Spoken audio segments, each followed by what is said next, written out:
The ghost in the mansion. Elena Hartwell stood at the floor-to-ceiling window of her bedroom, watching rain streak down the glass like tears she could no longer cry. 6 months had passed since the accident that took her husband Richard's life, yet the mansion felt emptier with each passing day. At 35, she was too young to be a widow, too numb to know what came next. The police had closed the case quickly. Too quickly. Richard's Mercedes had gone off Cliffside Road during a thunderstorm, plunging into the rocky canyon below. Brake failure, they said. A tragic accident. But Elena knew her husband better than anyone. Richard was careful, almost obsessive about car maintenance. He had the Mercedes serviced every 3 months without fail. Something was wrong. She felt it in her bones, in the sleepless nights, in the way her heart refused to accept what everyone else had already moved on from. ####the hidden safe. Tonight Elena couldn't sleep again. She found herself wandering through Richard's study, a room she had avoided for months. His scent still lingered here.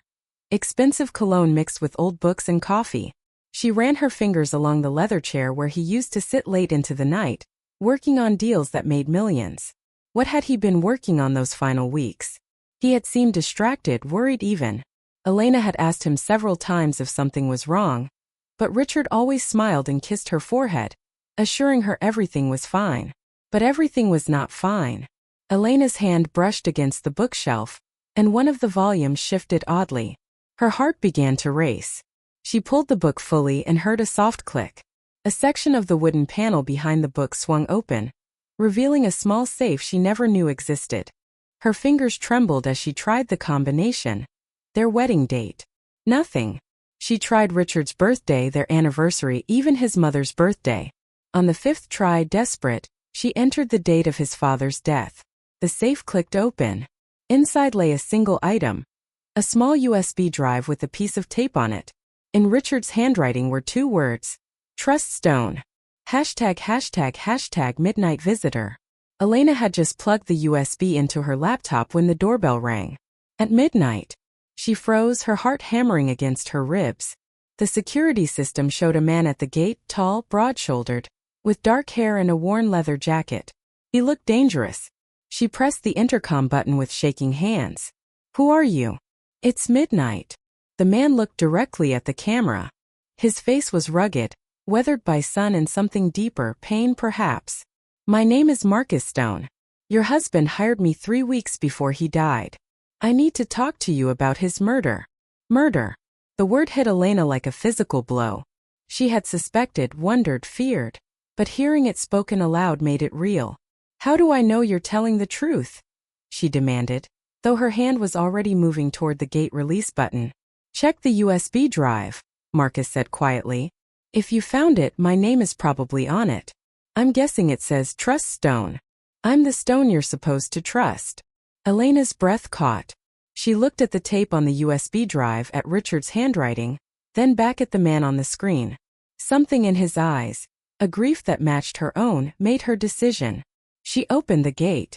###, a detective's confession. Marcus Stone sat in her living room, looking out of place among the expensive furniture and modern art. He held a cup of coffee Elena had made, though neither of them drank. The air between them crackled with tension and unspoken truths. "I was a detective," Marcus began, his voice rough like gravel. 15 years with the force. Good at my job, maybe too good. I made enemies." He paused, his jaw tightening. 5 years ago, someone broke into my home. My wife and daughter were there. I wasn't. Elena's hand went to her mouth. "Oh God. They killed them both," Marcus continued, his eyes distant. "Made it look like a robbery gone wrong. But I knew. I knew it was connected to a case I was working on, a money laundering ring with connections to some powerful people. I tried to prove it. The department shut me down. Said I was too emotional, making connections that weren't there." "So you quit?" Elena whispered. "I quit, yeah. Started working private investigations. Mostly I take cases the police won't touch. Cold cases. Suspicious deaths. Things that smell wrong." He finally looked at her directly. "Your husband's death? It stinks." Elena leaned forward. "Tell me everything. Evidence of murder." Marcus opened his battered briefcase and pulled out a thick folder. Inside were photographs, documents, and what looked like surveillance footage screenshots. Richard came to me about 2 months before he died. Said something was wrong at his company. Money moving through accounts that shouldn't exist. Deals being made without his knowledge. But Richard was the CEO, Elena protested. How could deals be made without him knowing? That's what he wanted to find out. Marcus spread photos across the coffee table. These are images of Richard's business partner, Victor Cross, meeting with known associates of the Moretti crime family. Your husband started digging, and he found evidence that Victor was using Hartwell Technologies to launder money. Elena felt sick. Victor? But he and Richard started the company together. They were friends. Friends. Marcus's laugh was bitter. Victor saw Richard as a useful idiot. Someone smart enough to build a billion-dollar company, but too trusting to see what was happening right under his nose. When Richard figured it out, he became a liability. Marcus pulled out a photograph of Richard's car, or what was left of it. The brake lines were cut professionally, then loosened just enough that they'd fail under pressure, like on a winding mountain road in a storm. It was planned, Elena. Every detail. Tears finally came, hot and angry. Why didn't Richard tell me? Why didn't he go to the police? He wanted to protect you, and he didn't know who at the department he could trust. The Moretti family has connections everywhere. Cops, judges, politicians. Marcus's voice softened. He hired me to gather evidence that couldn't be ignored. He was going to the FBI with it. But he ran out of time. #### danger at the door. Elena wiped her tears away, and something shifted in her chest. The grief that had paralyzed her for 6 months suddenly transformed into something else. Rage. Pure burning rage. I want to finish what Richard started. I want Victor and everyone involved to pay for what they did. Marcus studied her carefully. This isn't a game, Elena. These people killed your husband and destroyed my family. If you go after them, they'll come after you. Are you prepared for that? Are you? She shot back. A ghost of a smile crossed Marcus's face. I've been preparing for 5 years. The question is whether you understand what you're signing up for. This will be dangerous. Probably illegal in places. And there's a good chance we'll both end up dead. For 6040. Elena stood and walked to the window. Outside, the rain had stopped, and the first light of dawn was breaking over the hills. I've been dead inside for 6 months. At least this way, I'll die fighting for something that matters. Then we're partners, Marcus said, standing to join her. He extended his hand. Elena took it, feeling the calluses, the strength, the warmth of another human being who understood loss. Partners. #### the first attack. They spent the next 3 days going through everything Richard had gathered. The USB drive contained encrypted files that took Marcus's tech expert friend 2 days to crack. Inside was a treasure trove. Financial records, recorded phone calls, emails that proved Victor Cross had been systematically stealing from Hartwell Technologies and using it to launder money for the Moretti organization. This is enough to put Victor away for life, Elena said, staring at her laptop screen. We should take it to the FBI now. Not yet, Marcus cautioned. We need more. We need to connect Victor directly to Richard's murder. Otherwise, his lawyers will claim he's just a crooked businessman, not a killer. He might get 5 years in a minimum security prison. That's not justice. Elena knew he was right, but the waiting was torture. Every day they delayed, Victor walked free, living in luxury while Richard lay in a cold grave. That evening, Elena decided to drive to the grocery store. Normal activities felt strange now, like wearing clothes that no longer fit. Marcus had offered to go with her, but she needed a moment alone to clear her head. She didn't notice anything wrong until she was driving down the winding road that led back to the mansion. The brakes felt soft, spongy. She pressed harder. Nothing happened. Panic flooded her system. The car was accelerating down the hill, and the curve ahead came up fast. She pumped the brakes desperately. Still nothing. Exactly like Richard's accident. Elena's training from a defensive driving course years ago kicked in. She downshifted, using the engine to slow the car.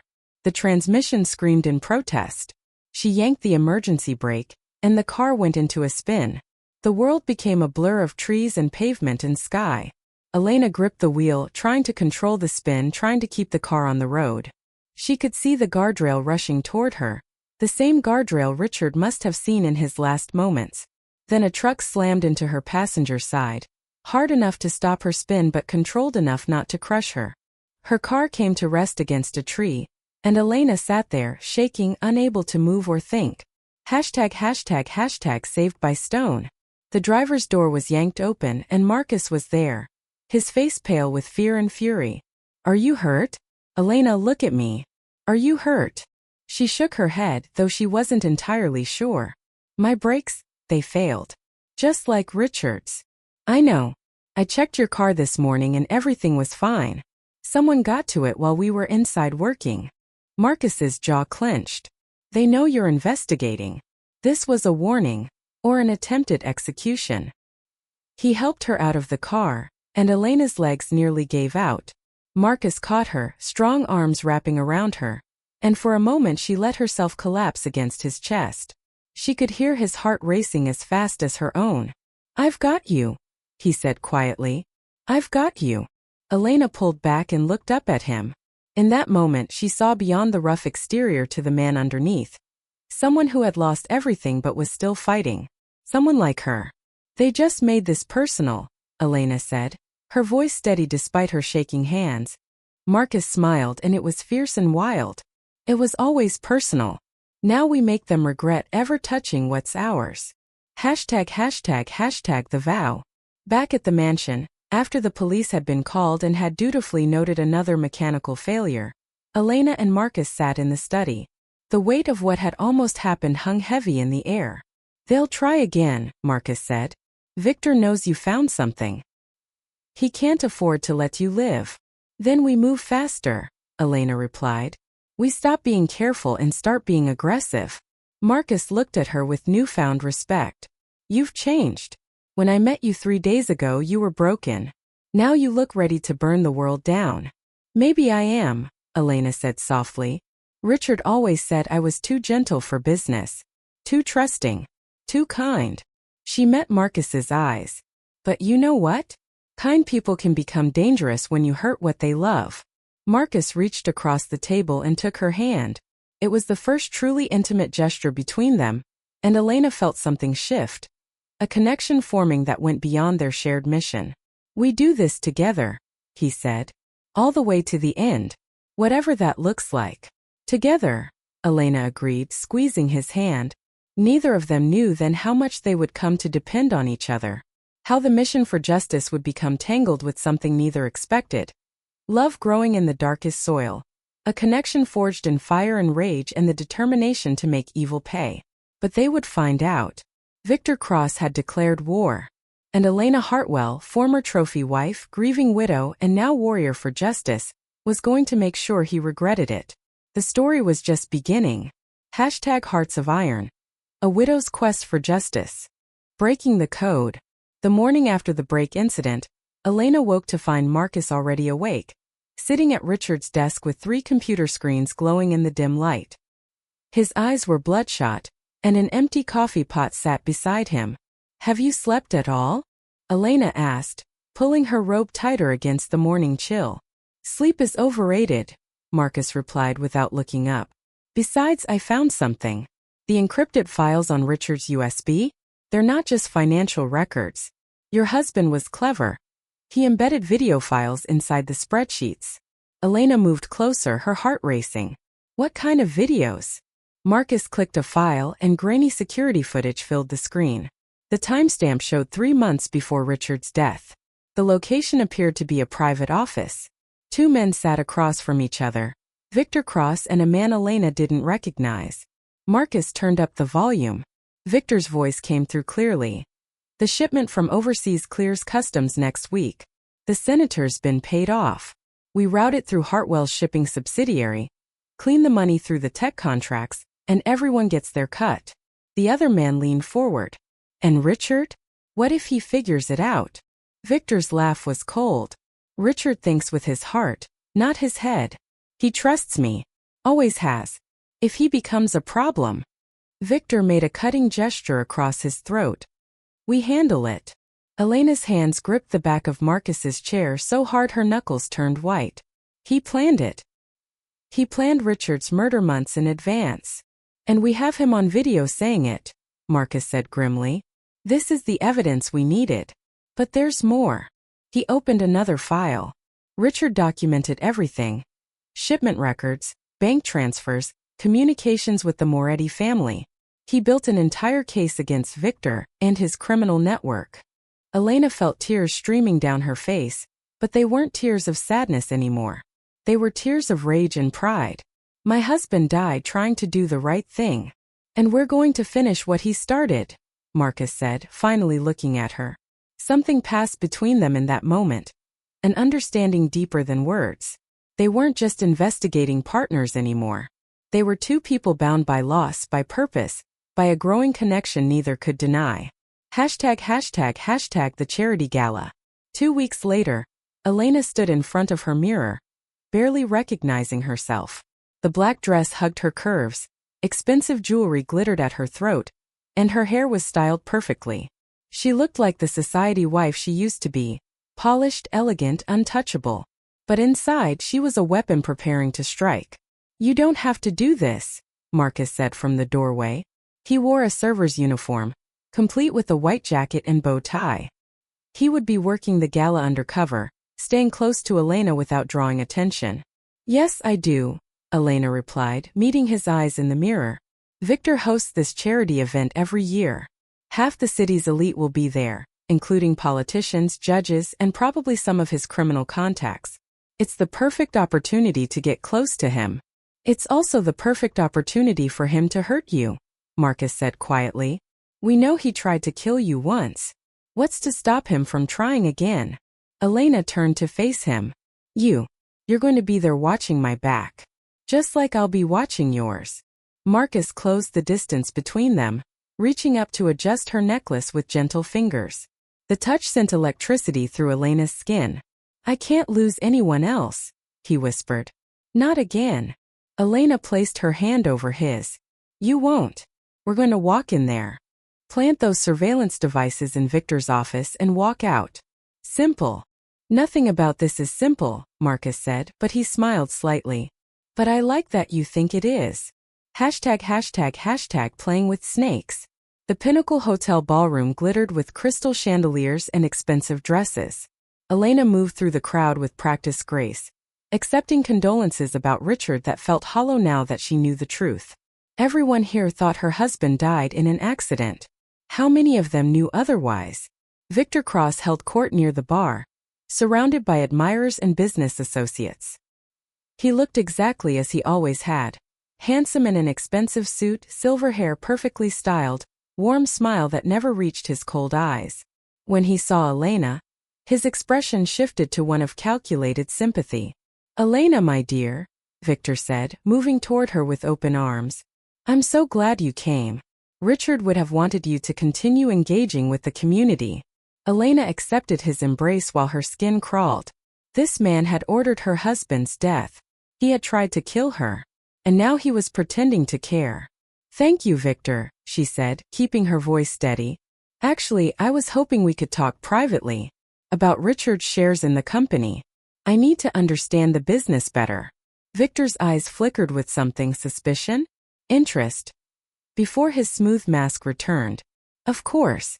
Why don't we step into my office? It's just down the hall. Perfect. As they walked toward the private office wing, Elena caught Marcus's eye across the room. He gave an almost imperceptible nod. He would follow at a distance, staying close enough to help if things went wrong. The spider's web. Victor's temporary office was lavish, all dark wood and leather. He poured 2 glasses of whiskey and handed one to Elena. She pretended to sip while watching him carefully. You know, Elena, I've always admired you, Victor said, settling into a chair across from her. Richard was lucky to have such a beautiful, intelligent wife. It's tragic what happened to him. Yes, Elena said carefully. Tragic. Almost unbelievable, really. Richard was always so careful about his car maintenance. Something flickered in Victor's eyes. A brief flash of wariness. Accidents happen, my dear. Even to the most careful people. Is that what you tell yourself? Elena asked, her voice sharper than she intended. The room's temperature seemed to drop. Victor set down his glass slowly, deliberately. What exactly are you implying, Elena? Elena's heart pounded, but she forced herself to hold his gaze. I'm not implying anything. I'm just saying that Richard's death was very convenient for some people. His concerns about the company's finances disappeared along with him. Victor stood, and Elena realized she might have pushed too hard too fast. But she needed him distracted while Marcus planted the surveillance devices. You should be careful what you say, Victor said softly, moving closer. Grief can make people say foolish things. Make foolish accusations. That could be dangerous. Is that a threat? Elena asked, standing to face him. It's advice, Victor replied. His smile gone now, replaced by something cold and reptilian. Richard made the mistake of asking too many questions. Look where that got him. Elena's breath caught. He was admitting it, not in so many words, but the implication was clear. Before she could respond, the door burst open. Marcus strode in, no longer playing the part of a server. His eyes were hard, and his hand rested on something hidden beneath his jacket. I think this conversation is over, Marcus said. Victor's eyes narrowed. And who are you? Someone who doesn't let women get threatened, Marcus replied. Mrs. Hartwell, we should leave. Elena wanted to argue, wanted to confront Victor with everything she knew. But Marcus's expression told her this wasn't the time. She walked past Victor, her head held high. This isn't over, Victor called after them. You're making a very big mistake. The only mistake, Elena said, turning back, was yours. When you murdered my husband. She left before Victor could respond. Marcus's hand on her back guiding her through the ballroom and out into the night. #unraveling trust. They made it back to Marcus's apartment, a safe house he'd prepared for exactly this situation. Elena paced the small living room while Marcus checked the surveillance equipment. Did you get the devices planted? Elena asked. 2 in his office, 1 in the hallway, Marcus confirmed. We'll start getting audio and video feeds within the hour. But Elena, you took a huge risk in there. You basically accused him of murder to his face. I know, Elena said, running her hands through her hair. I couldn't help it. Being in the same room with him, knowing what he did. I understand, Marcus said gently. But we have to be smart. Victor knows we're onto him now. He's going to be careful. Elena sank onto the couch, suddenly exhausted. Do you think he'll come after us tonight? Maybe. That's why we're here instead of the mansion. Marcus sat beside her, close enough that she could feel his warmth. You were brave tonight. Reckless but brave. Elena laughed, a sound edged with hysteria. Richard always said I was too timid. I think he'd be shocked to see me now. I think he'd be proud, Marcus said softly. Their eyes met and Elena felt the pull between them, the attraction that had been building since that first night. Marcus had become her anchor in the storm, the one person who understood what drove her. Marcus, she whispered, what happens when this is over? When Victor is in prison and justice is served? Marcus's hand came up to cup her face. I don't know. I haven't let myself think that far ahead. Haven't let myself hope for anything beyond revenge in 5 years. Maybe it's time we both started hoping again, Elena said, leaning into his touch. Marcus's thumb traced her cheekbone. I promised myself I wouldn't do this. Wouldn't let anyone get close again. It hurts too much when you lose them. Then don't lose me, Elena breathed. The kiss, when it came, was inevitable. Marcus pulled her close, and Elena melted into his arms, finally allowing herself to feel something other than grief and rage. The kiss was gentle at first, tentative, 2 wounded people afraid of being hurt again. But then it deepened, became urgent, desperate. They broke apart, both breathing hard. Elena rested her forehead against Marcus's chest, listening to his racing heart. This is complicated, Marcus said. Everything about this is complicated, Elena replied. But this feels right. Before Marcus could respond, his phone buzzed. He glanced at it, and his expression darkened. It's my contact at the police department. We have a problem. #betrayal. Elena watched Marcus's face as he listened to the phone call, watched the color drain from his cheeks, watched his jaw clench with fury. When? Marcus asked tersely. How long has he been feeding them information?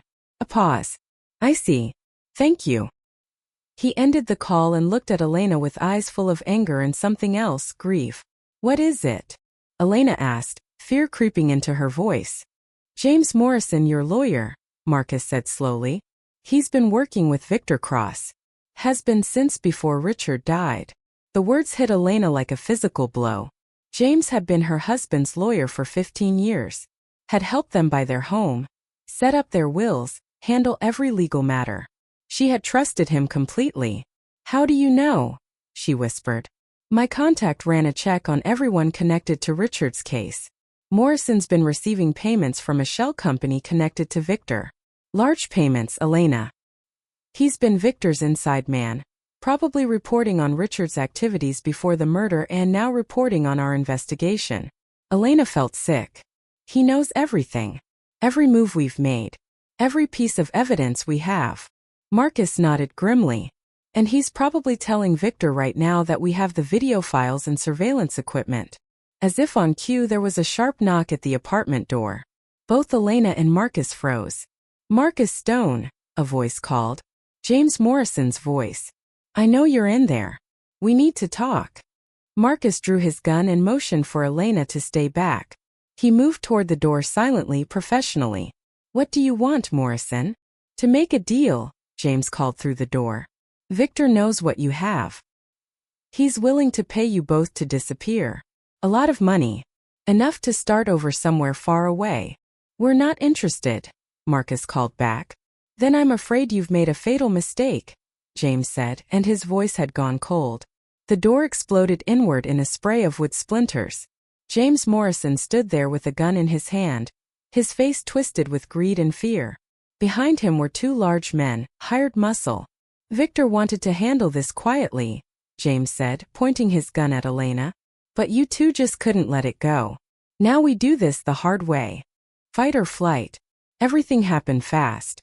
Marcus lunged toward Elena, pushing her behind the couch as gunfire erupted. The sound was deafening in the small apartment.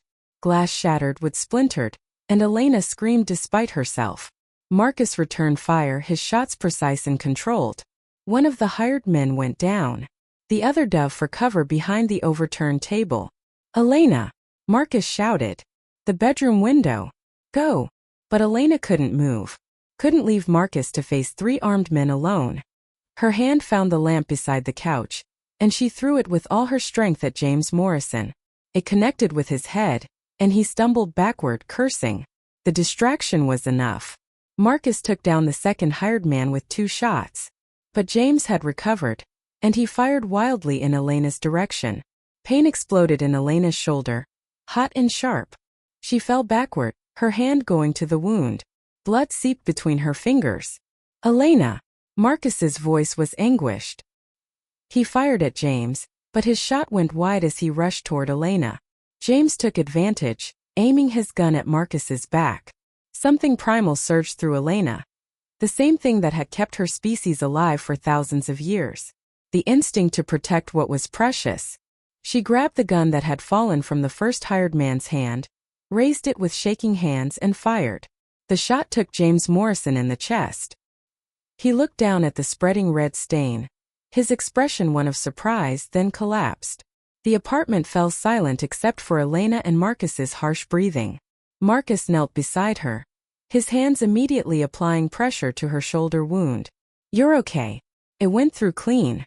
You're okay. I killed him, Elena whispered, staring at James's body. I killed someone.